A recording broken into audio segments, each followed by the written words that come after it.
విశాఖ ఉక్కు ఫ్యాక్టరీని ప్రైవేట్ పరం విశాఖ ఉక్కు ఫ్యాక్టరీని కాపాడేందుకు దానికోసం కేంద్రంపై ఒత్తిడి తెచ్చేందుకు ఆంధ్రప్రదేశ్ సీఎం చంద్రబాబు నాయుడు గారు వెంటనే అఖిలపక్ష సమావేశాన్ని ఏర్పాటు చేయాలని సిపిఐ ఆంధ్రప్రదేశ్ కార్యదర్శి రామకృష్ణ గారు డిమాండ్ చేశారు.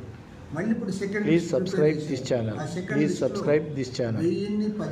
Please subscribe this channel.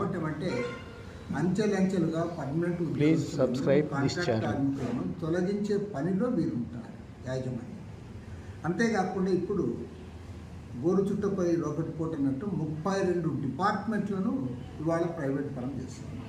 అందుకు గాను టెండర్స్ పిలిచారు. 9వ తేదీ వరకు, రేపు సెప్టెంబర్ 10వ తేదీ నాడు టెండర్లు ఓపెన్ చేసి ఎవరైతే బిడ్డర్స్ ఉన్నారో వారికి అప్పచెప్పడానికి 32 డిపార్ట్మెంట్స్ వారికి అప్పచెప్పడానికి ప్రయత్నం. అంటే ఈరోజు కేంద్రంలో అధికారంలో ఉన్న నరేంద్ర మోడీ ప్రభుత్వం, రాష్ట్రంలో అధికారంలో కూటమి ప్రభుత్వం రెండు కూడా కూడబలుపుకొని కుమ్మక్కై ఇవాళ దీన్ని ప్రైవేట్ పరం చేయడానికి వాళ్ళు పనిచేస్తూ ఉన్నారు. మరోవైపు ఏమాత్రం సిగ్గు ఎగ్గు లేకుండా మన రాష్ట్రానికి చెందిన ఎంపీలు కేంద్ర ఉక్కు శాఖ మంత్రి దగ్గరికి వెళ్ళి వీళ్ళ ప్లీ ఏమంటే వారు విశాఖ స్టీల్ గురించి మాట్లాడడం లేదు. అనకాపల్లి మిట్టల్ ఫ్యాక్టరీకి క్యాప్టివ్ మైన్స్ కావాలని అడుగుతూ ఉన్నారు. అదేవిధంగా పర్మిషన్స్ ఇవ్వండి అని అడుగుతూ ఉన్నారు. వీళ్ళు పోయి దానికోసం అడుక్కుంటా ఉన్నారు.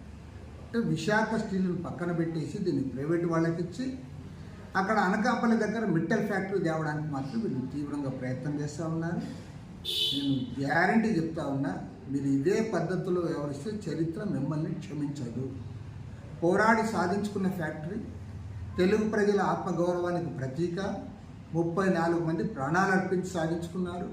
ఇవాళ విశాఖ స్టీల్ అంటే ఒక బ్రాండ్ ఇమేజ్ ఉంది. దాన్ని మీరు ప్రైవేట్ పరం చేస్తారా? ప్రైవేట్ వానికి తైనాతీలుగా వాడికి కుమ్మక్కై వాడితో లాలించబడతారా? మిట్టల్ గారికి సేవ చేయడానికి మిమ్మల్ని ఎంపీలుగా ఎన్నుకున్నారని నేను అడుగుతాను. నేను చివరిగా ముఖ్యమంత్రి గారికి మాత్రం ఒకటే చెప్తాను. ముఖ్యమంత్రి గారు రాష్ట్రం గురించి, అభివృద్ధి గురించి రోజు చెప్తా ఉన్నాడు గంటలు. నేను ముఖ్యమంత్రి గారికి మీరు ఎన్ని అభివృద్ధి కార్యక్రమాలు చేసినా విశాఖ స్టీల్ ఫ్యాక్టరీ ప్రైవేట్ పరం అయితే మాత్రం నేను గ్యారంటీ చెప్తా, తెలుగు ప్రజలు క్షమించరు, చరిత్రహీనులుగా మిగిలిపోతారు. కాబట్టి ముఖ్యమంత్రి గారే ప్రత్యేకంగా చొరవ తీసుకొని ఈ స్టీల్ ఫ్యాక్టరీని కాపాడడానికి ముందుకు రావాలి. తక్షణమే ఆల్ పార్టీ మీటింగ్ పెట్టాలి. కేంద్ర ప్రభుత్వం పైన ఒత్తిడి తేవడానికి పూనుకోవాలని చెప్పి నేను కోరుతున్నాను.